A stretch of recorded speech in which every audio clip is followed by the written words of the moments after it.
Okay. I think Okay, it's hard to say. Okay. We're going to open the meeting then. Welcome to the special meeting of the Buffalo Fiscal Stability Authority. Thank you for being here. Today's meeting is being broadcast live on BFSA's Facebook page.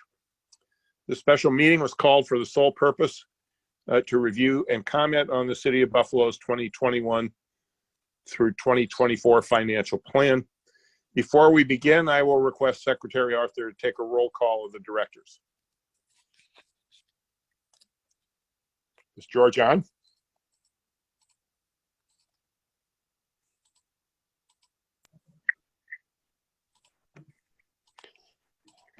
Maybe, Nathan, why don't you try unmuting everybody? That might be causing a problem. You could just give me one moment. I'm still admitting people into the room, and I'm also trying to go live on the Facebook. Okay. But We have people let us know when we can start.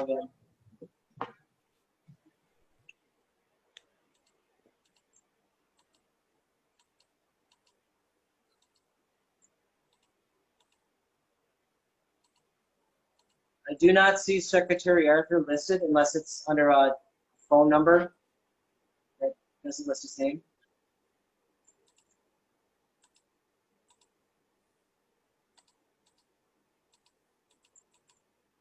Well, we need George, right, for the quorum?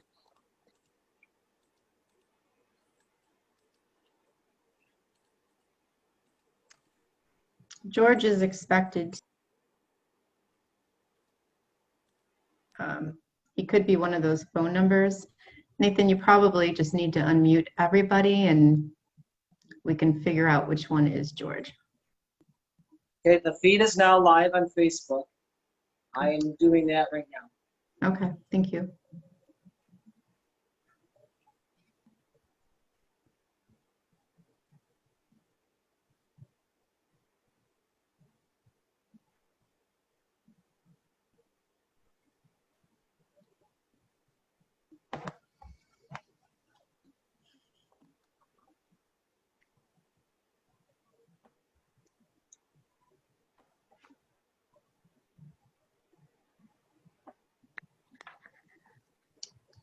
This is why I love Zoom.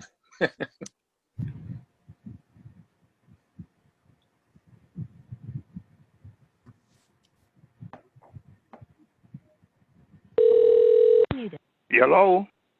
That sounds like Hello. Hey, George. Hey, how you doing? Pretty good. How are you? Good. I've been having. We lose him? Okay, so it sounds like we have. You just muted him. I didn't.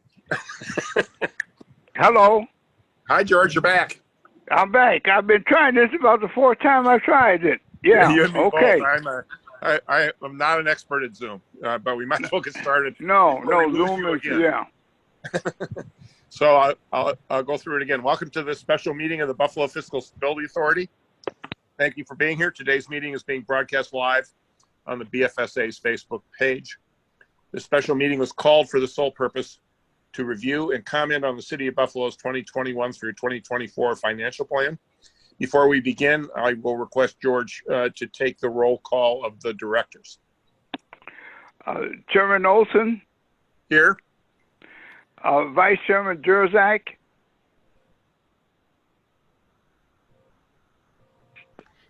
Jeanette Jerzak, Director apologize. Floss. Jeanette, is he expected? I see. Is Jeanette expected? I see her. Nathan, you said, excuse me for a moment. We need to unmute everybody. So if you could just go through and click on those microphones, make them green, we'll be able to figure out who's here. Thank you. Director Floss is here. Okay, Director Jerzak. County Executive Poloncarz. Proxy present. Mayor Brown. Present. Did we unmute? We unmute Jerzak? At this point, all participants are unmuted except for staff. Jeanette, you Okay. there? Is Jeanette? Okay. Yes, Jeanette is there. I'm on the. Okay. I'm not on Zoom. Okay, welcome, Jeanette. Glad you're here. Okay. He probably has the same. She probably has the same problem that I had. That's Yeah, what me happened too. to her too. All right, Mr. Chairman, you have a quorum. Okay, thank you, George. Mayor Brown submitted the proposed 2021 budget and the 2021-24 financial plan to the BFSA on May 1st, 2020. Common Council subsequently approved the budget with minor modifications on June 4th. BFSA's analysis and report on this item is provided under tab 1 of your board book. A copy of the May 1st financial plan submission from the mayor is provided under tab 2. Based on the initial review of this plan, a letter was submitted to the mayor on May 11th requesting a revised financial plan to address the subsequent budget gap that would be created in the event that federal stimulus funding is not approved and casino revenues are not received as included in the 2021 budget. Copies of these communications are provided under tab 4. The mayor submitted his alternative spending model on May 22nd, which is provided under tab 3. To assist in our review of the materials, BFSA staff has created a table of alternative spending model, which is also provided to you under tab 3. The draft resolution regarding our review and analysis of this financial plan and the alternative spending model, along with our recommendations, was emailed to you yesterday. I understand that Mayor Brown has a tight schedule, understandably so. I will ask first if he has any comments or wishes to address the subject. Thank you very much, Chairman Olson. My comments are very brief. I apologize that I'm not going to be able to stay for the balance of the meeting. I have an urgent city matter to attend to. I understand that the purpose of this meeting is also urgent and certainly don't want to diminish the importance of the meeting that is taking place now. When I leave the meeting, Donna Estrich will join as my proxy for the city. I want to thank the members of the control board for their careful review of the city's 2021 budget. I want to thank the members of the city council for their review of the 2021 budget. As you know, we are dealing with dual pandemics. We're dealing with the COVID-19 global health pandemic, and we are dealing with global social unrest regarding racial injustice and police brutality. The city of Buffalo has been deeply impacted by both things. And while I have the utmost respect for the reviews that have been done of the budget, the city is going to have to stand by its budget proposal at this time of including the $65 million plus of federal disaster relief in the budget. Our contingency plan, if that $65 million of disaster relief that we believe must come, we believe that municipalities at every level are going to need federal relief. And if that relief doesn't come, while I'm not an economist like Director Floss, I think it will plunge America into depression. Our contingency is to deficit borrow. We want the city to be able to do the deficit borrowing. Our analysis is while we want to, of course, always be able to rely on the option of the control board borrowing because they do have a higher credit rating than we do. We know at this time from our analysis that the borrowing that would be done by the control board versus the city would provide virtually no savings. The savings would be minimal at best. So we want the city to be able to deficit borrow. We believe that process with Comptroller Barbara Miller-Williams working with the City Council must happen urgently.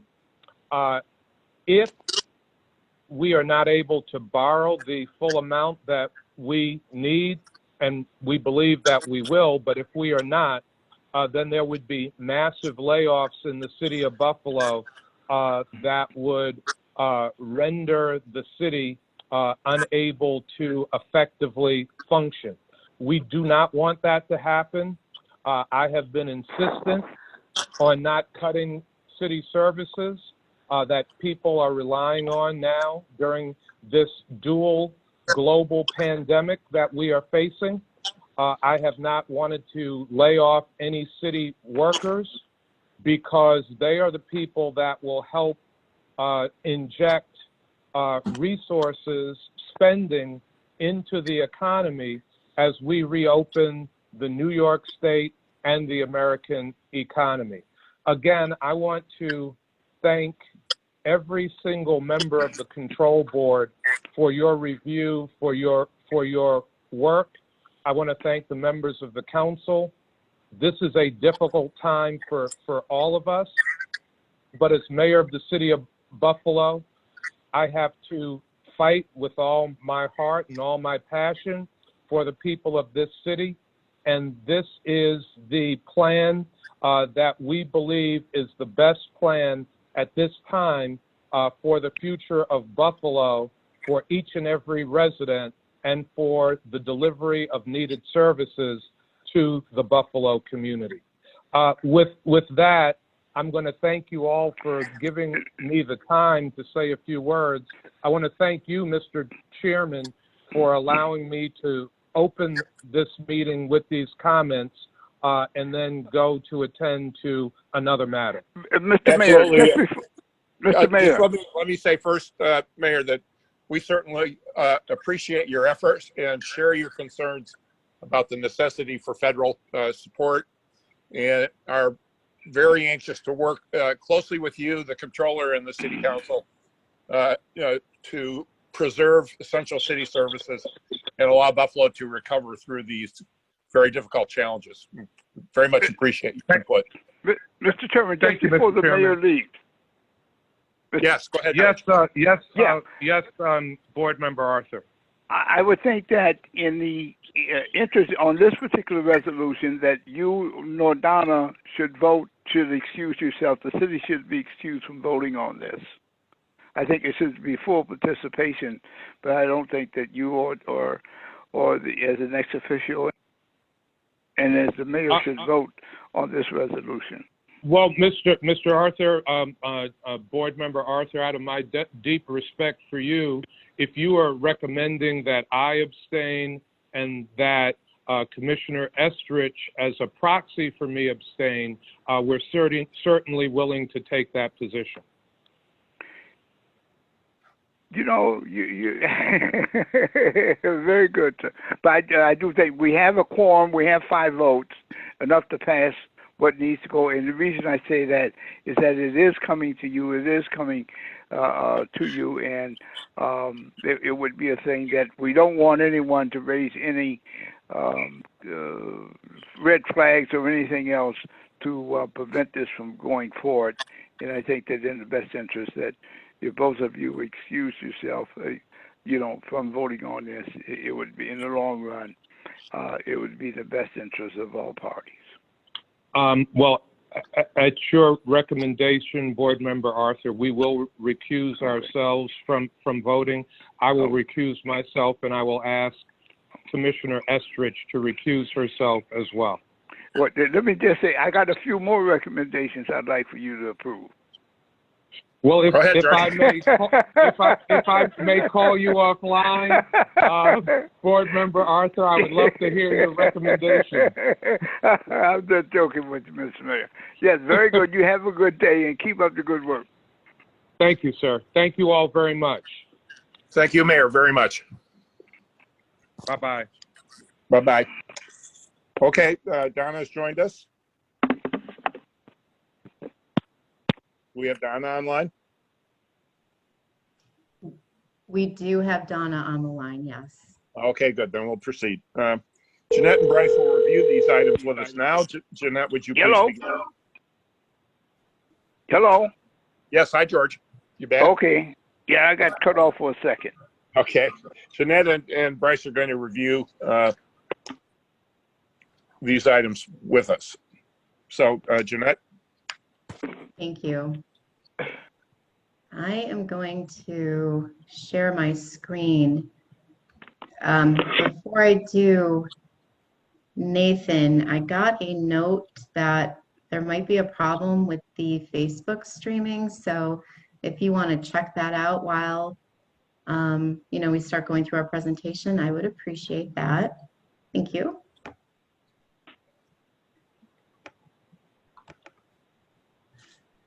All right. Can everybody see my screen? Yep. Okay, great.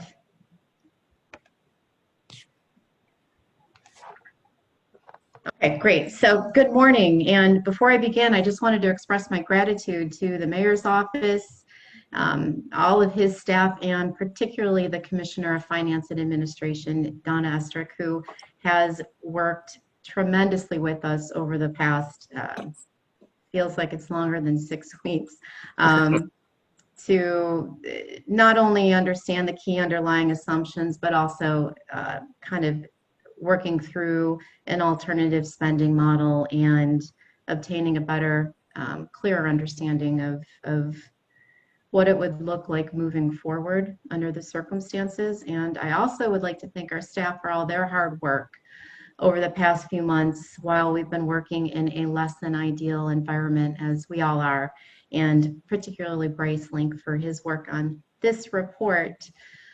So I did want to begin today's discussion providing an overview of certain revenue and expenditure trends with a focus on revenues in order to provide a historical view before Bryce discusses the projections as made by the city over the 2021 to 2024 financial plan.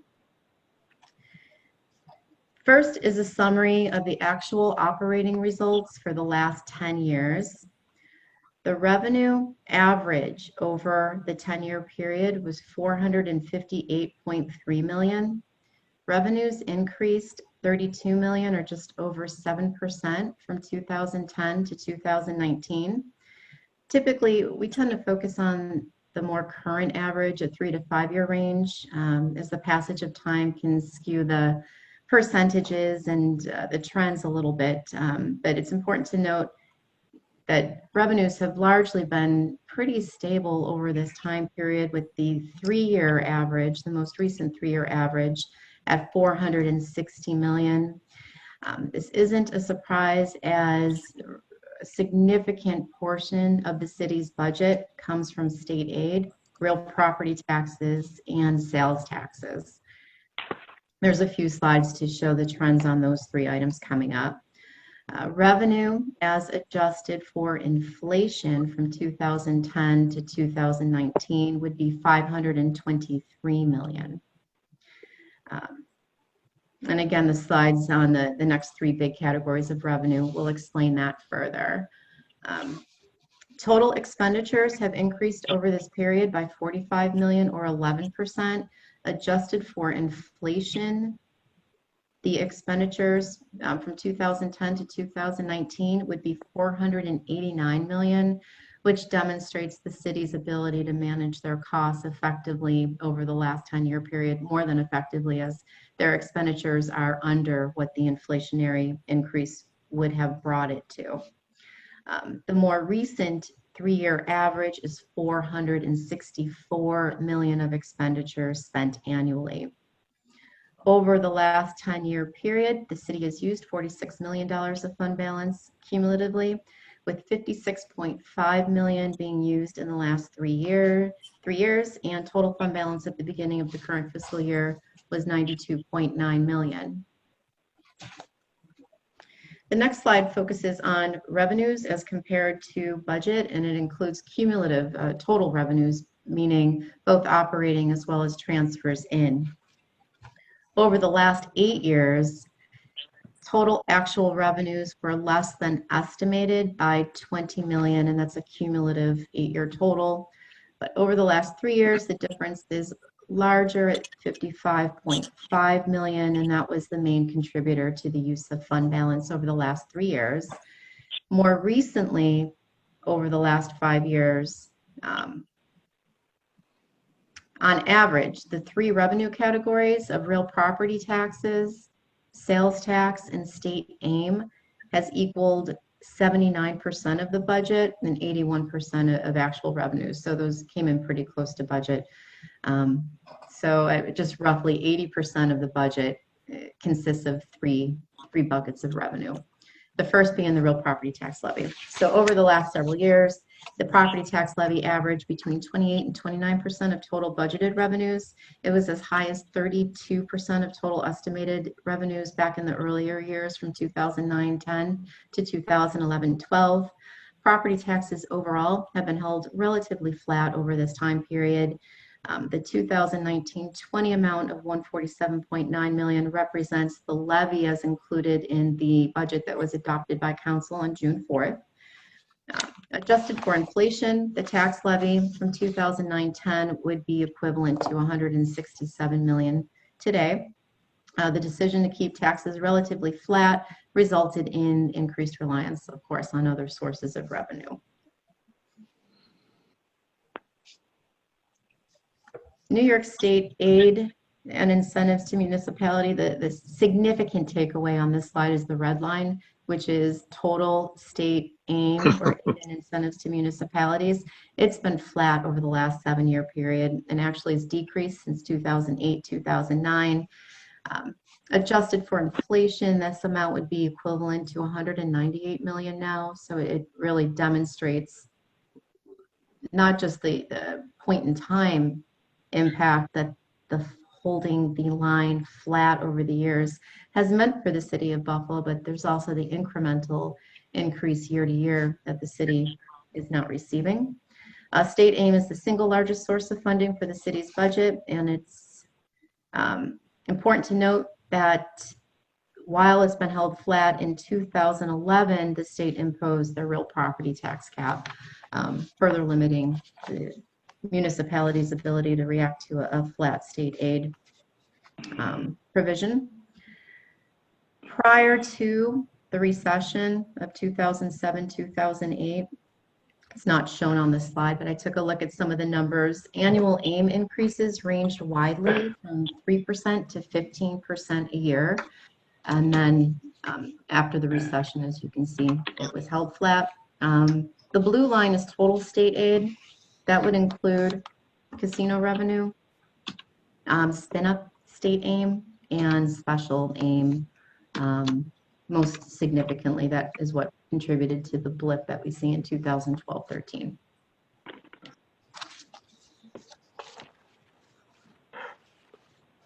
Sales tax revenue increased over the last 10 years from a low of 69.8 million to 87.5 million, or $18 million increase, which is 25%.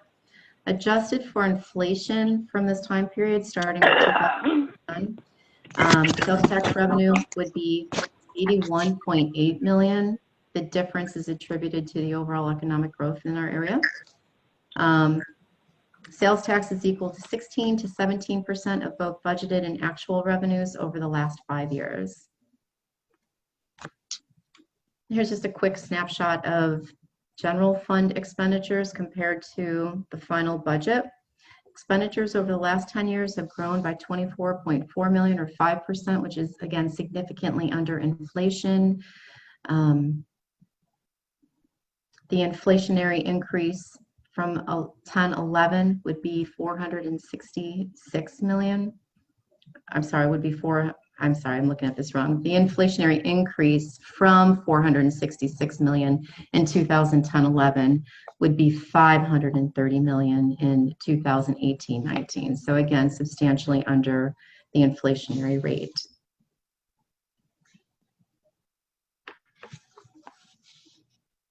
With respect to fund balance, as of the start of the current fiscal year that we're in, Total fund balance was 92.9 million, of which 41.4 is in the non-spendable restricted category. The unrestricted category, which would consist of the committed, assigned, and unassigned, was 51.5 million. The committed fund balance represents the rainy day fund that has been held intact since it was first created. So before I pass this over to Bryce for his review of the financial plan, did anybody have any questions on any of these slides? Okay, thank you. Bryce, I will pass this over to you. Let me stop sharing here. Thank you. Thank you.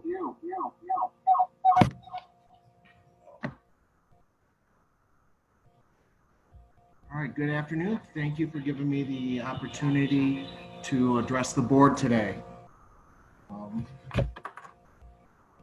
Trying to get the shared screen, please.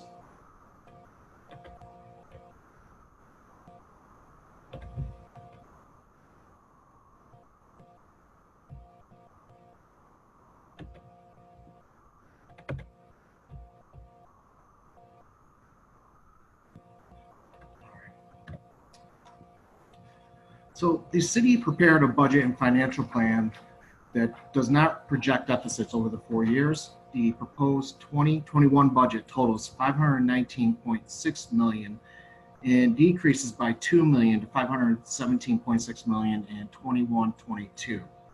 Then increases by $5.5 million to $523.1 million in 22-23, and increases another $7.6 million to $530.7 million in 2023-24.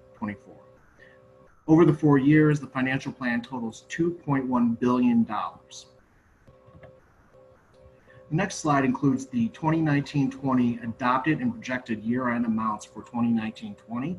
The adopted 2019-20 budget totaled $508.7 million. The year-end projection at the end of the third quarter projected an unfavorable variance to revenues of approximately $30 million, a favorable variance of $14.3 million for expenditures for a net deficit of $15.7 million. The proposed 2021 budget totals $519.6 million. From a budget to budget comparison, that is an increase of $10.9 million for both revenues and expenditures. When the proposed budget is compared to the year-end estimates, there is a projected increase of $40.9 million for revenues and an increase of $25.2 million for expenditures. The next slide we have here is a pie chart identifying the major revenues received by the city by governmental level. Budgeted revenues total $519.7 million in the proposed budget, or currently adopted budget. The city is the largest revenue contributor at $218.3 million, or 42%, followed by New York State at $143.4 million, 27.6%, Erie County sales tax at $70.9 million, or 13.6%. The federal government includes federal stimulus aid, totals $68.4 million, or 13.2%. Transfers in total $14.3 million, or 2.7%, and all other revenue totals $4.3 million, or 0.8%. The next slide is similar pie chart, but it just shows what the 2019-20 operating or adopted budget was for operating revenue.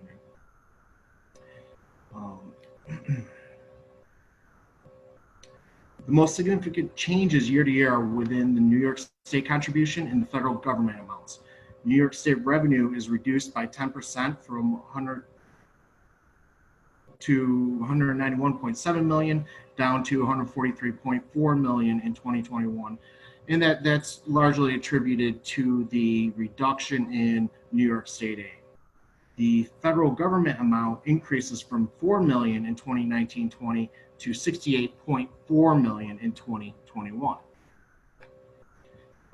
We will be reviewing the revenues as they are budgeted in the proposal as of May 1st. We will be reviewing each major revenue category and discussing significant variances in those revenue categories. The first revenue category we'll be touching upon is taxes. Taxes over the financial plan are budgeted to increase from $157.2 million to $168.7 million. Taxes include the real property tax, the school tax relief program, STAR, mortgage taxes, pilots, and other taxes. Most taxes are flat over the financial plan except for the real property tax, which increases annually. Taxes total $157.2 million and represent 30.3% of total revenues in 2021. Taxes are estimated to increase 7.3% or $11.5 million from $157.2 million to $168.7 million over the financial plan.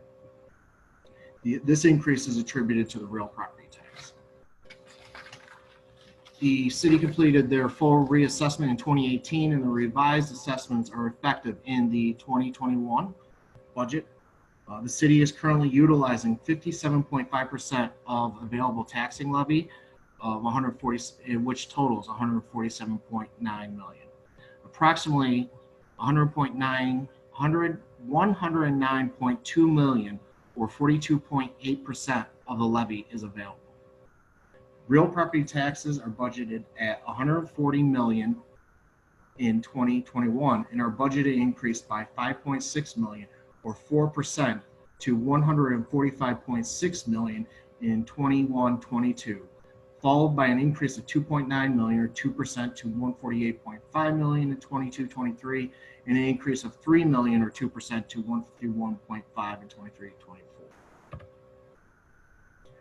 The next slide is a breakout of the total tax levy summary for 2020 and 21, including the rates for homestead and non-homestead tax rates.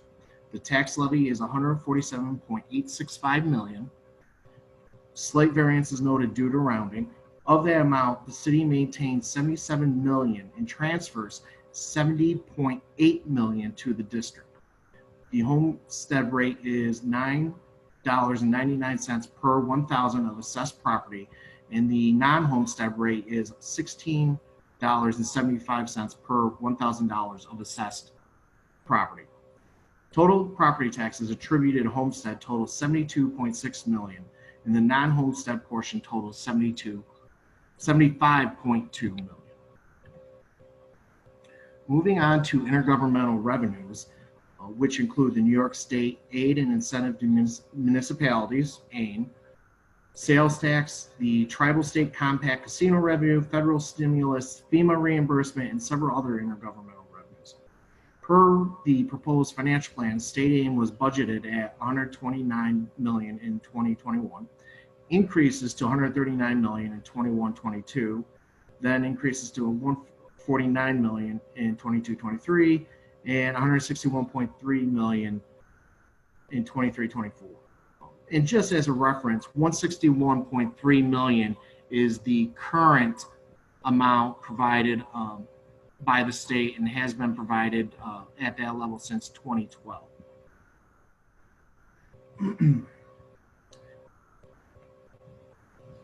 Sales tax increases over the financial plan. The Tribal State Compact Casino is budgeted at 11 million in 3 of the years. However, in 21-22, the city included 24 million in outstanding balances due to the city. Federal stimulus in 2021 was included at 65.1 million. The FEMA reimbursement and all other revenue total approximately 8.7 to 8.8 million annually. Slide 18.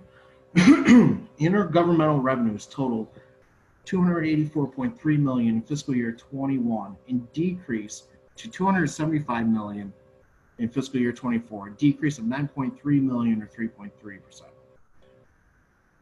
The 284.3 million budgeted in 2021 represents 54.7% of total revenues to the city of Buffalo.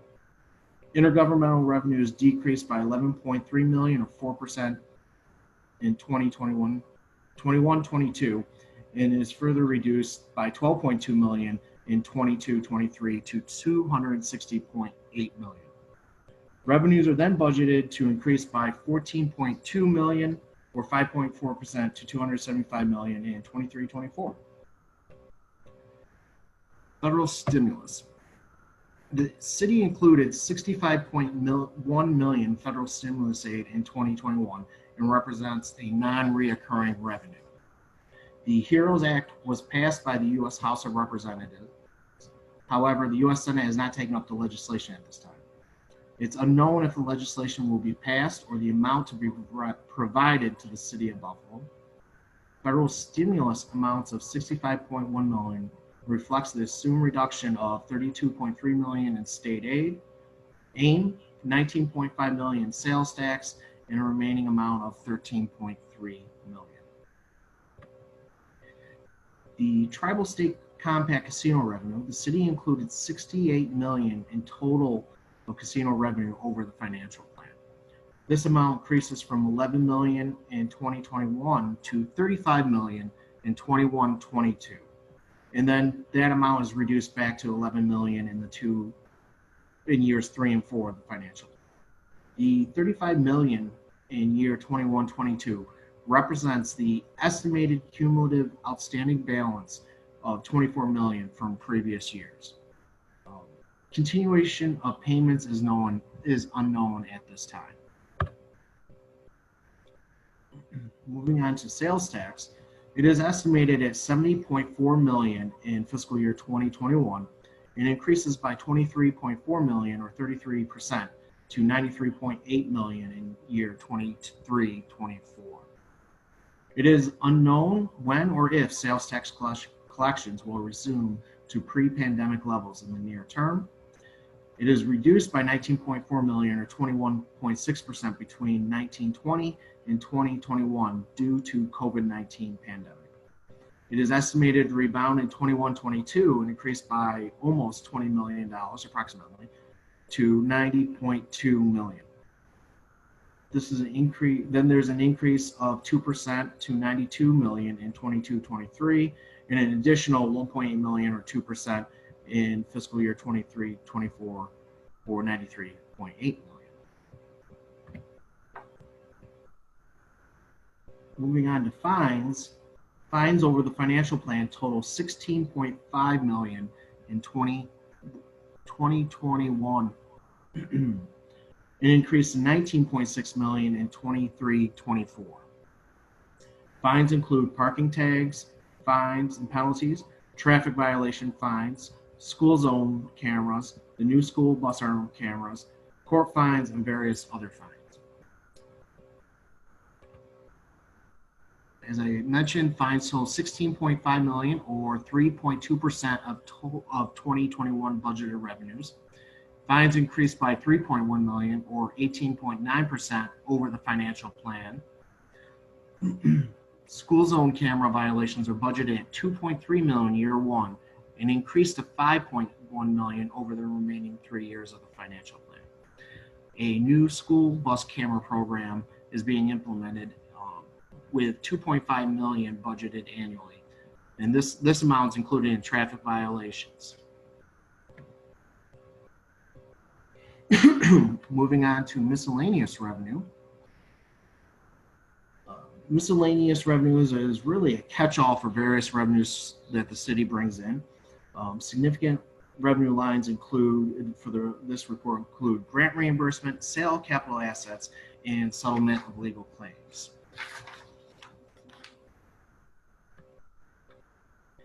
Miscellaneous revenues are budgeted at 14 million in fiscal year 2021 and represent 2.7% of budgeted revenues. The sale of capital assets increases from 3.5 million in 2021 and 21-22 to 17.3 million in 22-23, and then falls back down or is reduced back down to 3.5 million in fiscal year 23-24. As was mentioned, 3.5 million is budgeted annually for the property foreclosure sales, and the $13.8 million increase in 22-23 represents the sale of the pending sale of the Fernbach ramp. It's difficult to accurately predict from a timing perspective if and when the sale will occur. Settlement of legal claims increases by $3.4 million in fiscal year 23-24, and this is attributed to litigation involving the opioid crisis. Moving on, the remaining revenue lines, all other revenue sources include service charges, non-property taxes, licenses and permits, interest income, and transfers in. There's very little fluctuation in these lines over the financial plan, increasing from $47.6 million to $49.7 million over the 4 years, which is an increase of $2.1 million. All other revenues total $47.6 million, or 9.1% of budgeted revenues in fiscal year 2021. There's a minimal variance of revenues across the financial plan, increasing by $900,000 or 2.6%. Service charges are budgeted increased by $700,000, and licenses and permits are budgeted increased by $100,000. Moving on to expenditures, we have a pie chart breaking out the city's 2021 proposed budget, or the May 1st budget, of $519.6 million. Significant expenditures include fringe benefits, budgeted at $160.3 million, or 31%, followed by transfers out at $100.6 million, or 19%, followed by the police department, $86.1 million, 17%, fire department at $63.1 million, 12%. The public works is budgeted at $30.6 million, or 6%, and utilities at $16.6 million, or 3%. All other expenditures, including the remaining 12 departments and remaining general charges, are budgeted at $62.3 million, or 12% of the 2021 budget. Once again, we provided a similar pie chart of the 2019-20 adopted budget amount, and you can see that there's not much variance in regards to expenditures, minimal change in dollar amount. However, the percent amount of the budget going to those specific departments or operating costs, for example, general benefits or the fringe benefits and interfund transfers out, are relatively comparable year to year.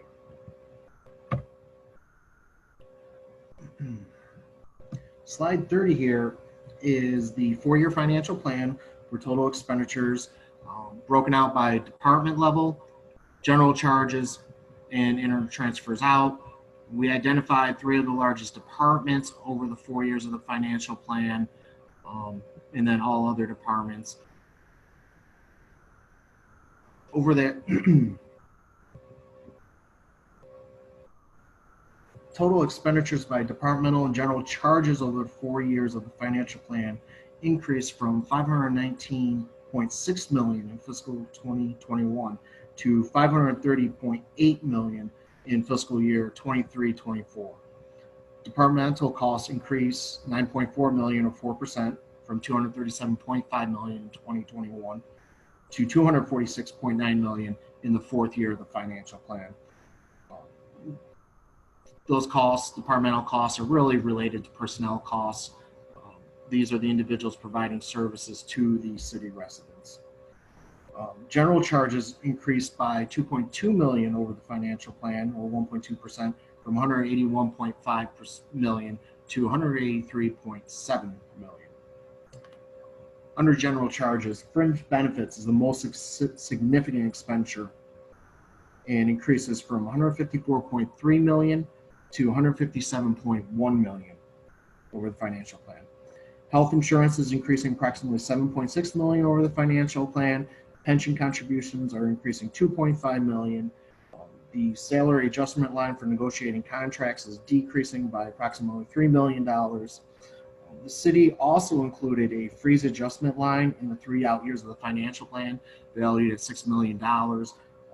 This is a way for the city to manage expenditures employee related in the out years of the financial plan. And all other fringe benefits range between 22.4 million to 23.5 million over the financial. Utilities decreased from 16.4 million down to 16 million.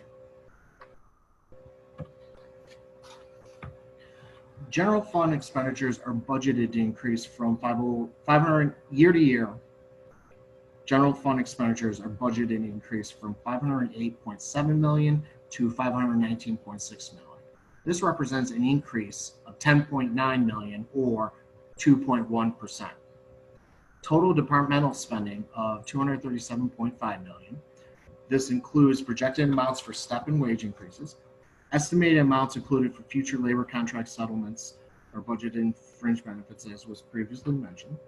The year-to-year police department is decreasing by 3.5 million. Fire department is increasing by 4.6 million.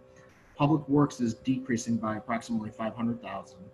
And then the remaining 12 departments are increasing on a net basis by 2.3 million. Year to year, fiscal year 2021, total general charges spending of 181.5 million. The city will continue to benefit from self-insured health insurance. There's an increase for active employees of approximately 500,000. There's an increase for retirees in the amount of 7.3 million. This is attributed to an increase in utilization as more employees have retired. Also, the city had lost a grievance and they are required to pay for Medicare Part B for a select group of Local 282 retirees. And just as a point of a reference, this was negotiated in a previous contract, and the union was able to successfully, through the grievance process, isolate a group of retirees that the city has to cover these increased costs for. And then there was a deferment of surgeries from the current fiscal year in 2020 into fiscal year 2021 due to the COVID pandemic. So those costs are reflected in an increase for retirees in the amount of 7.3 million. The pension contributions are budgeted to increase by 500,000. The increase for the police fire retirement system is 500,000. And the employee ERS system is budgeted flat year to year. And the city included the salary adjustment line at 4.9 million in fiscal year 2021. And then that amount is decreased annually over the financial.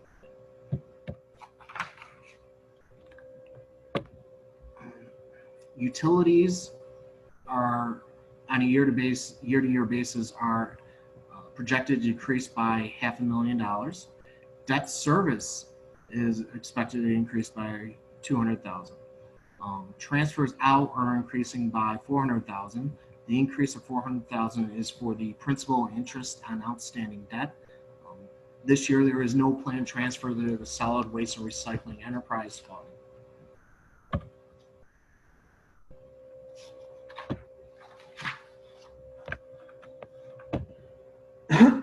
Excuse me. Expenditures are projected to increase 11.3 million or 2.2%. The departmental over the financial plan. Let me take a step back here. I will be now discussing the city's 21-24 financial plan over the 4 years. So over the 4 years, expenditures are projected to increase by 11.3 million or 2.2%. Departmental expenditures are projected to increase by 9.4 million, almost 4%. The fire department is the largest component of this increase and is estimated to increase by 4.2 million or 6.7%. The police department is increasing by approximately 1.9 million. Public works is increasing by 1.5 million, and the remaining 12 departments are increasing on a net basis of 1.7 million. General charges are projected to increase by 2.2 million or 1.2%. Fringe benefits are increasing 2.8 or 1.8%. Health insurance is a large contributor of this, increasing by 7.8 million over the 4 years of the financial plan. pension payments are increasing by 2.5 million over the financial plan. As I mentioned earlier, the city did include a freeze line of $6 million annually for a cumulative $18 million over the 3 out years of the financial plan. Utilities are decreasing by approximately $700,000 or 4% over the financial plan. Interfund transfers over the financial plan decreased by $300,000. Interfund transfers out total $100.6 million in fiscal year 2021, and this decreases to $100.3 million in 23-24. The transfer to the school district remains flat at $70.8 million over the 4 years of the financial plan. Transfers to capital debt service fund are at $29.8 million in fiscal year 2021 and are decreasing to $29.5 million in fiscal year 24. The transfer to capital project fund is flat at $400,000 annually. The third year that this is the third year that an interfund transfer out to solid waste and recycling fund is not included. Historically, this transfer averaged between 3.2 and 3.5 million annually and currently there's 18.4 million due to the general fund as an outstanding receivable from the this enterprise fund. The next slide is a breakout of the proposed staffing. It includes the 2019-20 adopted budgeted positions and includes what the city included in their financial plan over the 4 years. So on a year-to-year basis, there's a decrease of 8 positions from 1920 to fiscal year 2021. Over the financial plan, the city maintains the uniformed sworn police officers at 798 positions. Firefighters are budgeted for 742 positions. And then the remaining city employees and all other departments are budgeted at 1,134. So the city maintains a full-time equivalent of 2,674 positions over the financial plan. We're now moving on to the May 22nd letter that was submitted, and we're going to be discussing the adjustments. We'll begin with the revenue adjustments and then move on to the expenditure adjustments. So per the May 22nd letter, there was a elimination of the $65.1 million in federal disaster relief. This amount is offset by the inclusion of $52 million in a potential deficit bond for a total revenue of $506.5 million for fiscal year 2021.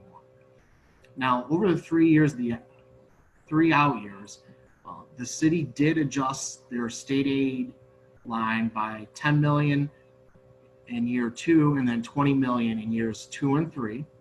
They also reduced their sales tax projections by approximately 2.7 to 2.8 million annually over the 3 out years.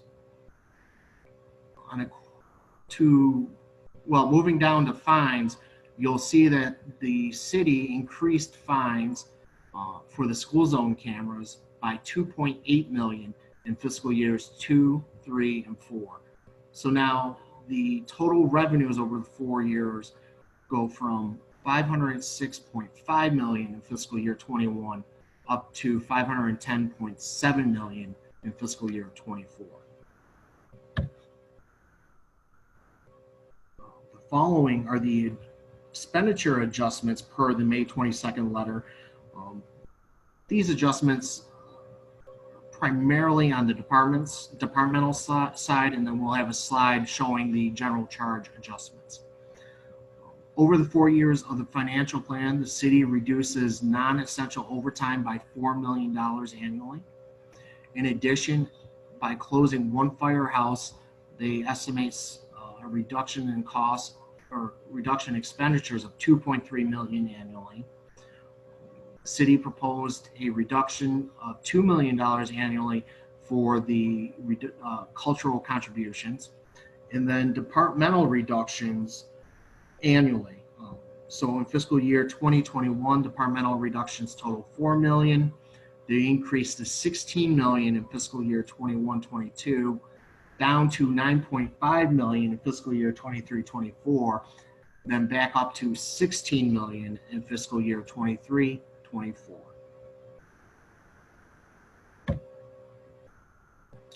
Moving on to the general charges for expenditures.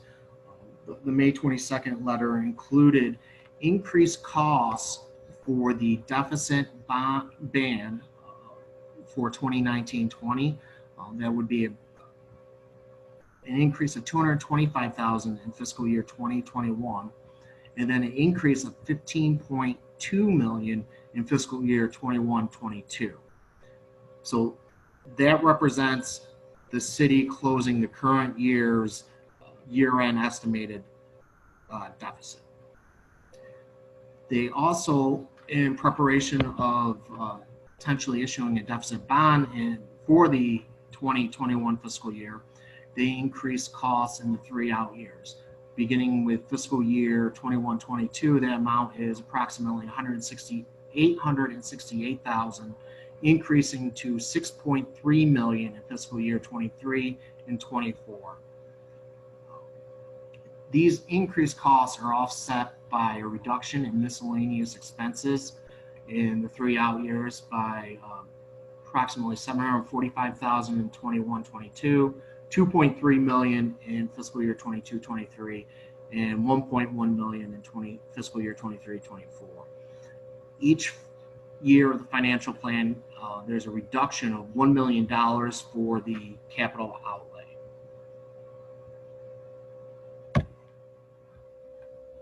Now, on June 4th, the Common Council adopted the 2021 budget with the following amendments. Revenue was reduced by $1 million in the traffic violations and fines, and was increased by $1 million in sales tax estimates. Expenditures in total were reduced by $101,214 from retiree health insurance. There's an increase of approximately $95,000 for Common Council neighborhood initiatives, and with various salary adjustments that total approximately $6,300. There was also a memorandum of understanding agreed to between the mayor and the Common Council concerning future budget modifications, monitoring the current situation, and where the process is in regards to potentially federal stimulus revenue and what direction the state may provide in the city. And at this time, I will turn it back over to our executive director, Ms. Rowe. Thank you, Bryce. That's a lot of information to summarize for us. It's appreciated. Before I go into the conclusions, I thought it probably would be a good time to pause, and if folks want to unmute their lines and ask any questions. And if I don't hear anything, of course, I'll just go into the conclusions, but wanted to give an opportunity. Fred Floss. So how many years would the deficit bonds in the proposal go? Did we do a 10-year? It was a 10-year that's assumed in the revised alternative spending model, yes.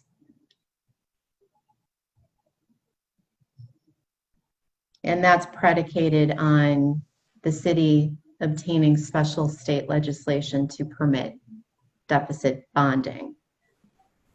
And there is some legislation that is being prepared that may extend it to 15 years, which has not gone to the state yet, but has been talked about with bond counsel.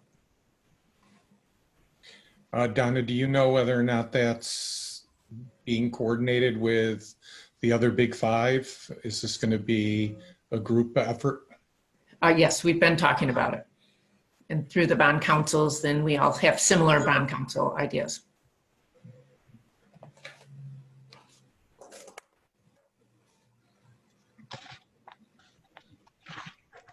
Okay.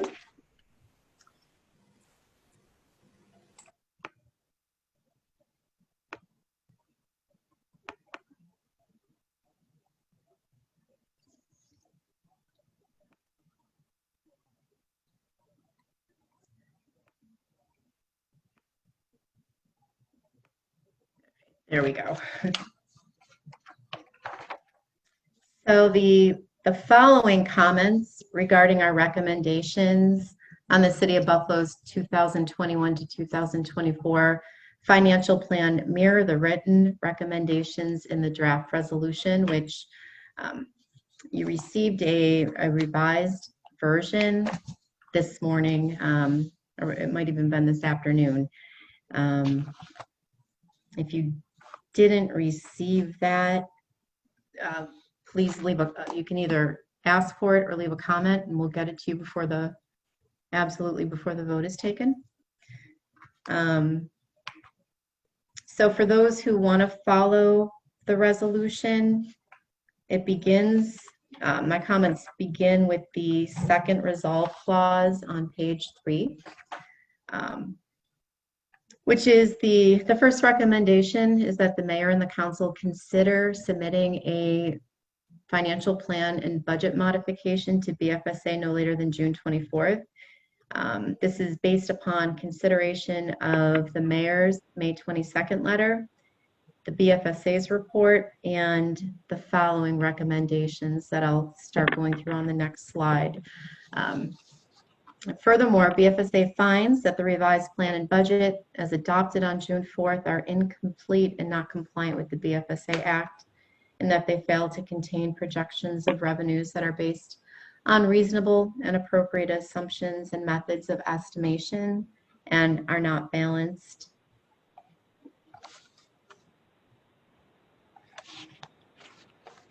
Our first recommendation is that the federal disaster relief balance in the amount of $65.1 million be omitted unless and until the U.S. Senate passes or indicates that it will enact the bill passed by the House of Representatives.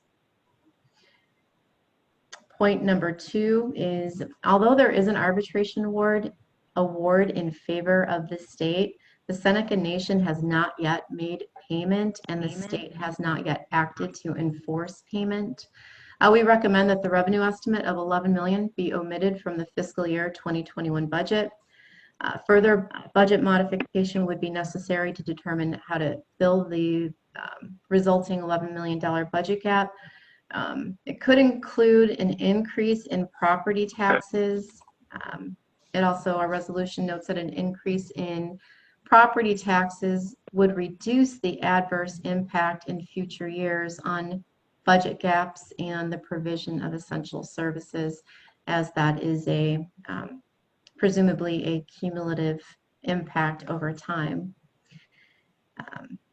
Number 3, it's difficult to ascertain the reasonableness of certain revenues due to factors outside the city's control, or that they're a newer, unproven type of revenue source. So we are recommending that sales tax and school zone camera violations be closely monitored and the financial plan be modified as necessary.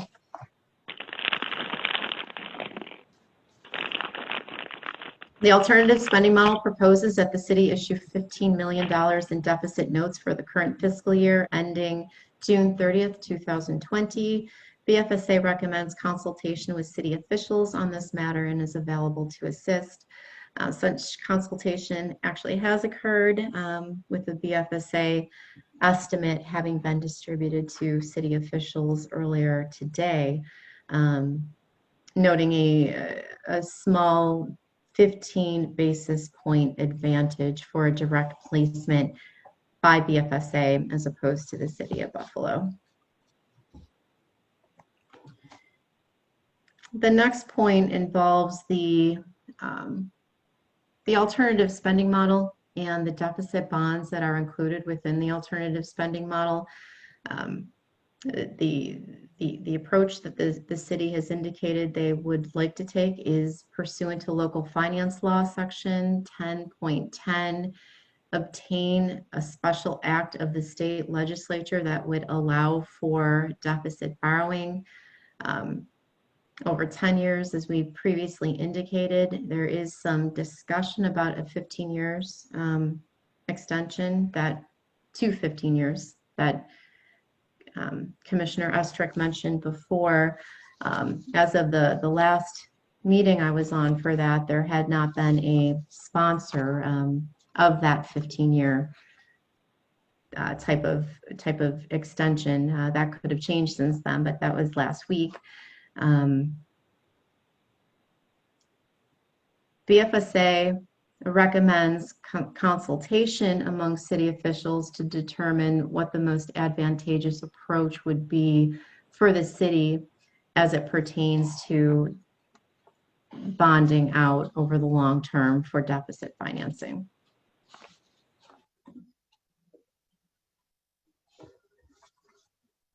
Item number 6, the city's alternative spending model provides for a total of $45.6 million in departmental reductions over the financial plan. We recommend the city to segregate the reductions and show the impact on full-time equivalent positions across departments, including protective services. This will enable both BFSA and Common Council to assess the impact on the provision of essential services. And furthermore, it would support a request for state legislation to authorize deficit bonding. A recommendation for point number 7 is noting that the city has approximately $110 million of taxing capacity within its state constitutional tax limit. BFSA recommends the city consider increasing its tax levy in annual phases each year of the plan in order to maintain essential services and to further support a request for state legislation to authorize deficit bonding.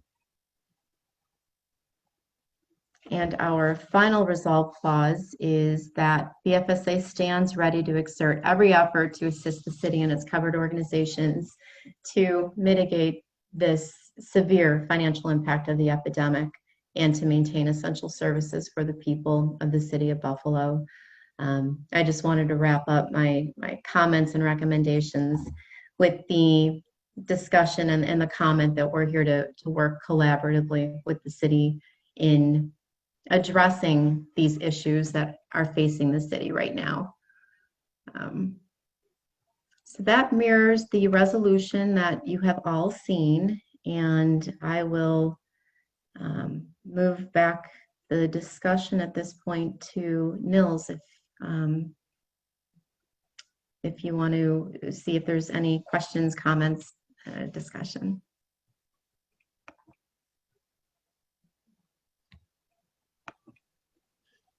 I'll get started by commenting first that this is an almost impossible situation for the city to predict exactly what revenues are going to come in. There's so much uncertainty that, and I think we have to recognize that in looking at these plans. We obviously agree that the best solution would be for federal assistance to mitigate some of the extraordinary expenses that arose out of the 2 pandemics that the mayor is so ably responding to. The problem is, of course, that we don't have any indication yet from the Senate when they're going to act, what they're going to act, and what the shape of the bill is. One thing seems clear, that both the president and the Senate have said that the House bill is a non-starter. So it's a little difficult to predict. With respect to deficit funding, we're certainly not insisting at all that BFSA obtain the bonds. We just want to work with the city to determine the most cost-effective and politically effective way to deal with the alternative of bonding. And we also, I think, recognize the fact that the city has held property taxes flat, virtually flat, for a significant period of time. This has obviously aided in the real estate and business boom that's been occurring in Buffalo. Fortunately, it does leave some latitude to consider offsetting some of the deficit if it in fact occurs due to the lack of federal action. Some of that can be dealt with through measured tax increases. We're obviously particularly concerned with the maintenance of essential services as the city is. And I would just echo Jeanette's point that we're really here just as to assist the city in any way that we can, both with our recommendations and then working together to implement whatever plan is ultimately adopted. I'll open it now for any other comments that people have. Can I make a comment? Absolutely, please. This is Commissioner Ostrich. You know, the mayor feels very strongly that we leave in the federal aid and the casino funds in there. He feels very strongly that we will receive those monies. So I'm just repeating from what he said at the beginning of our meeting. I also wanted to, just point out that we did reduce state aid by 20% or $32 million, where we have not received any kind of definite notification from the state of how much it will be reduced. So that still could come in at the same amount, or it may be reduced, but we don't know at this time. So that's could be a positive for us. It might come in higher. We've looked at the borrowing costs, and I know Jeanette and I have spoken about it, and sometimes there is a great benefit for the control board to borrow, but then we have the duplicate costs because the control board has that. So sometimes we lose the benefit. And also, just to repeat what Chairman Mills said, Chairman Olson, sorry. Our property taxes, once again, we did hold the levy flat this year out of economic concern for our citizens. We did the re-bail this year, reassessment, and we wanted to make sure that people weren't being priced out of their homes this year. So we did include a flat levy for that reason. Absolutely, and I think we share that concern. We don't want to see particularly seniors and lower income homeowners forced out of their home by the double whammy of a reassessment and then a significant property tax increase. So that any action on that, we certainly would recommend that every effort be made to preserve the home owning capability of those individuals. We also understand, and from the beginning, I've said that I believe the Seneca money will come in. Obviously, there's a legal agreement. It's gone through arbitration. It's been to court. The problem is the will of the Senecas to pay it and the will of the state to enforce the arbitration and court award. None of these there's a great possibility that the city could realize all of the aid that is included.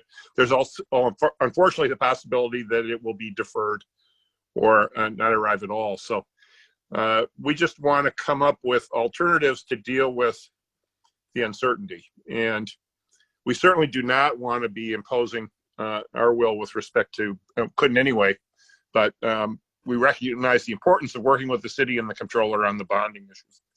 And also assisting the city in any way we can to get legislation that would permit sensible deficit financing if necessary. Because again, quite commendably, the budget preserves essential services throughout the 4-year period, and that's absolutely critical for the city's prosperity and growth. Right. In this current fiscal year that we're in right now, we were looking at another surplus this year until the COVID. No, exactly. So second quarter, we were at $1 million. Third quarter, before we took out the parking and sales tax and tribal casino, we would have had a $5 or $6 million surplus this year. So it was, as the mayor said, a double whammy. Totally. I would join Jeanette in commending you and the mayor in addressing it in a level-headed and effort to try to preserve as much as possible the gains that you've been able to accumulate under normal circumstances. It's obviously most unfortunate that you've been put in the situation of having to deal with so much at the same time. And we do certainly understand that and do want to help in any way we can. Other comments?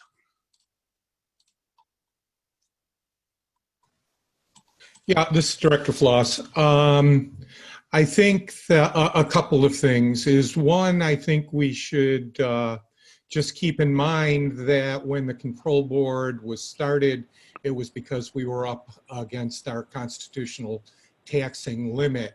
And to some extent, the increase in the ability to raise property taxes is very much like having a fund to be able to be taxed. I don't want to, call it a reserve fund, but in fact, over a longer period of time, we do still have a way of being able to raise money. So from a financial standpoint, the city is still in a much better space than it was 10 years or 15 years ago.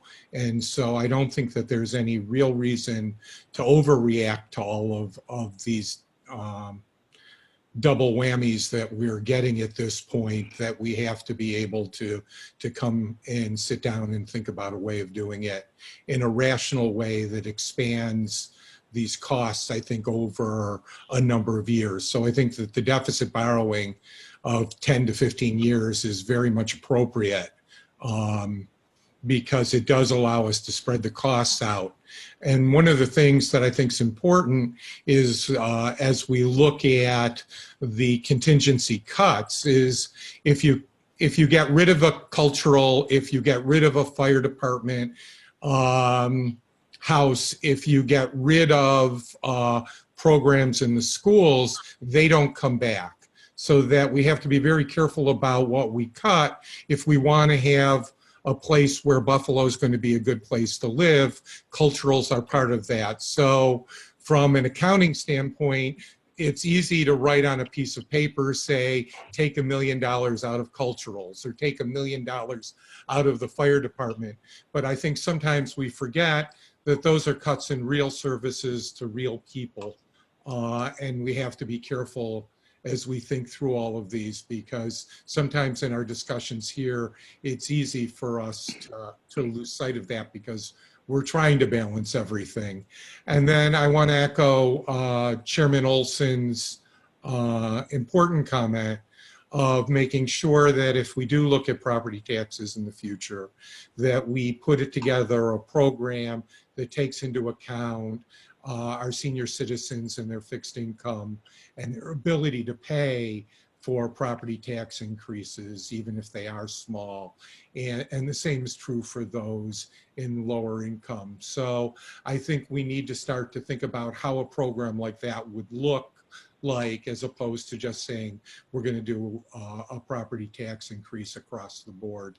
Those are obviously much more difficult to do, and we probably need to have everybody buy into whatever program we're going, whether that's the comptroller, the mayor's office, the council and the control board working together to try to come up with something that the community can get behind and support. I also want to just make sure that everybody realizes that no matter what we do here, we're all going to have to take our cut and our fair share of pain in all of this. The only thing I would ask is that we try to realize for those that are on the bottom end of the income scale in Buffalo, such a poor city, that we make sure that we try to do what's best and protect them as best we can. And I think we on the control board are committed to that. Thank you. Mr. Chairman? Yes, George. I would move the adoption of the resolution. Is there a second? Move the approval. Is there a second? Second. Further discussion? Hearing none. Why don't you call the roll, George, just to be sure Yes. of what's going on since we're on the phone here. Chairman Olson? Yes. Vice Chairman Jurzak? See if she is I think she's on because muted, muted. probably. been muted. Yeah. See, somebody unmute her.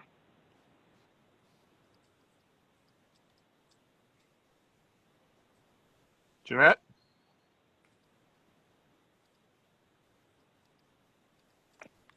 If it is, she would have to press *6 to get unmuted. You is *6. *6. Here he is. So, Here she is. How do you vote? Jeanette? Jeanette, this is yes, in favor. Okay. Secretary Arthur votes yes. Director Floss, Yes. County Executive, polling cars.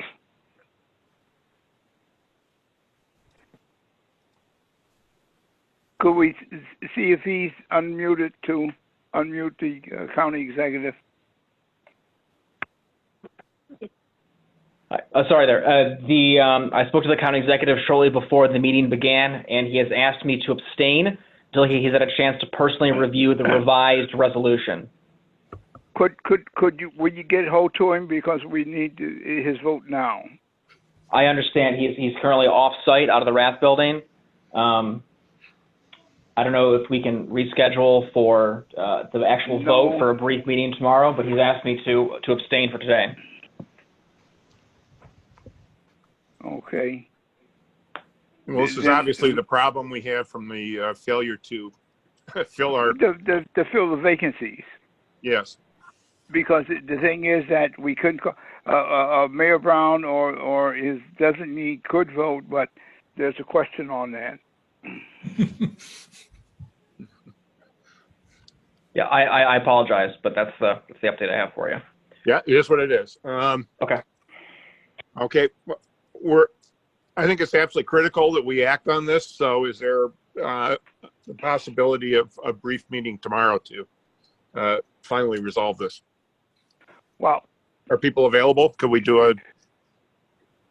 My problem is I have a dental appointment in the morning at 10 o'clock. Mm-hmm. And let's see, now if we did it tomorrow afternoon, I'd say about 2:30, I would be available then. Okay. Is anybody unavailable at 2 or 2:30 tomorrow? I'm fine with that. I think the county exec's office becomes the one that is important. Yes. Would that be? Yeah, he may decide he wants to attend personally. Yeah. 2:30. I'll try and find out as soon as possible. Okay. Okay. If not, are you available? Actually, no. I will say I'm looking at it. He has his weekly COVID briefing. Is at 2:30 tomorrow afternoon, from 2:30 to 3:30. I would be available at 2:30. Personally. Well, that as long as he gives you permission, that's good. Fair point. Anybody else who would not be available? Okay, then why don't we? Then, Mr. Chairman, I would move that we would recess this meeting until 2:30 tomorrow afternoon, Wednesday afternoon. Okay, I will second that. Any discussion? All in favor? Aye. Aye. Yes. Okay. I would only add that this, I think, illustrates why we might want to. We have the ability to amend our bylaws, and as George suggested a while ago, it might be wise for us to consider reducing the number by one, so that we actually have the ability to act. This is such a critical time that being paralyzed by a lack of ability to obtain a majority is unfortunate. Yes, George. Mr. Chairman, I would ask that or maybe we would ask our McGavin, our counsel, to draw up the appropriate bylaw amendment for our next meeting, which is next week. Sounds good. So that we can pass it next week. Okay, does that work for council? Jim McGavin. And tell him, if necessary, I'll write it for him. All he has to do is approve it. Okay. We'll have our real lawyer do it. Okay. I moved to recess. We seem to have the ability here to hopefully resolve this tomorrow. So I'll take a motion to adjourn. We have a motion to adjourn. Recess. Recess. Right. All in favor? Thank Motion you. to adjourn. Aye. Aye. Aye. Opposed? Okay, then. I look forward to speaking with you all tomorrow, and hopefully we can finally resolve this. Okay. Okay. Thank you very much, everybody. Thank you, Nils. Thank you, everybody. Bye-bye. Goodbye. Goodbye.